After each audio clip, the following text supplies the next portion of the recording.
All right, so I'm outside children's playground here. I got my suspension trainer. I want to show you why this is probably the most important piece of equipment that you want to have in your home to help you with your home workout. Essential. So much you can do with it. I want to show you just 10 quick things you can do. Gonna hit every part of the body. And this is something you can do. Like I said, this piece of equipment you can have at home. You take it on the road with you, hang it up anywhere. I'm at a playground right now, and I'm gonna show you some things. Gonna start out with a simple one for the back, exercise for the back, wrists facing each other, back on your heels, but hips nice and lined up straight, not down here. We're gonna have that core nice and activated. Just bring your chest to your wrists, squeezing your shoulders together, lowering yourself back down, trying to avoid falling back down. You wanna keep those hips in control. Simple row exercise for your back. Those biceps, arms. Palms facing upward, keeping those elbows nice and narrow. Same position with your heels and your feet, keeping the hips tight.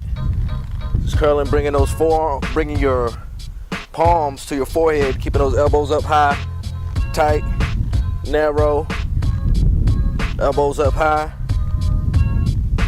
Trying to resist all the movement in the shoulders, keeping it strictly in your arms.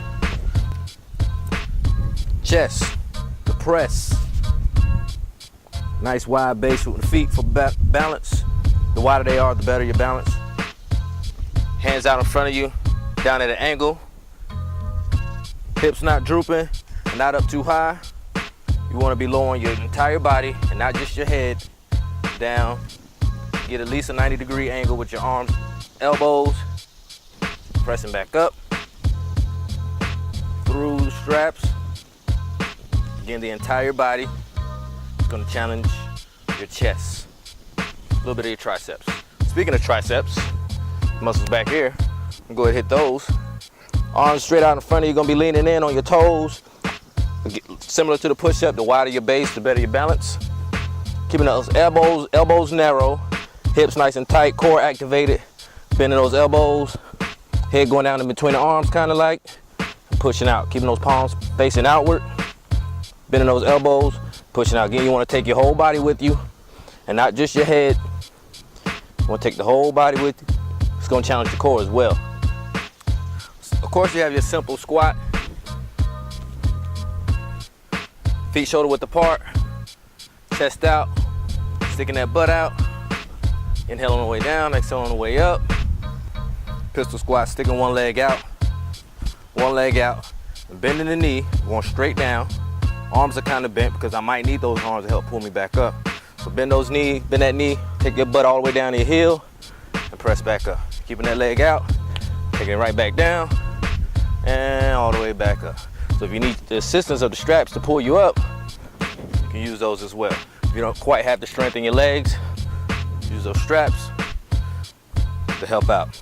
You can do the same thing on the other leg. So extending one leg out, get it all the way down, and pressing it all the way up. Everybody wants a nice tight butt. So we can do what's called a curtsy lunge, where you'll start out with your feet about shoulder width apart, and say if we want to do our right glute, we're gonna step behind us with our left leg, step behind, kind of at an angle, taking the knee down to the floor or the ground, and pushing back up on this leg, and you should feel it in your glute back here. Then we step over with the opposite leg, kind of behind you at an angle, not too far back, not too far wide, back and forth, keeping the chest out, chin up, straight back. What a lot of people tend to do with this, from what I've seen, is they tend to fall back with it, which is not what you want to do. You want to bend that knee, go down with it,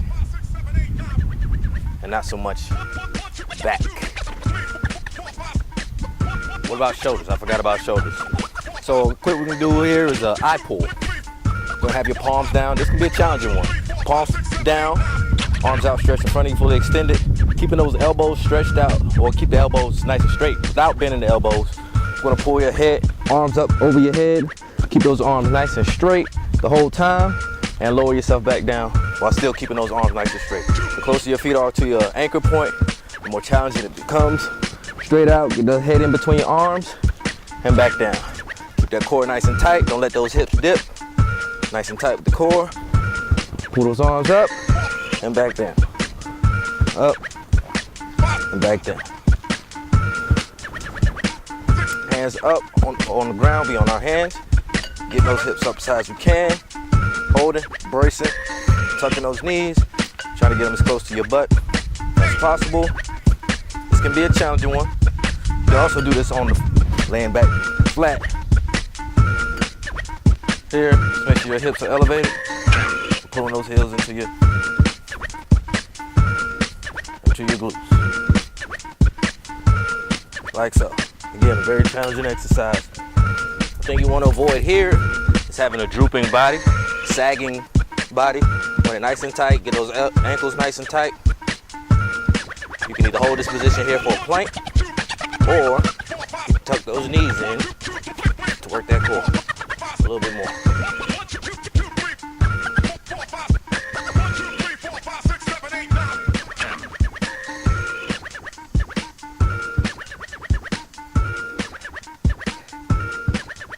All right, so that's the suspension trainer. Remember, you can purchase this item, something similar to it. I use the TRX, and that's a $200 piece of equipment.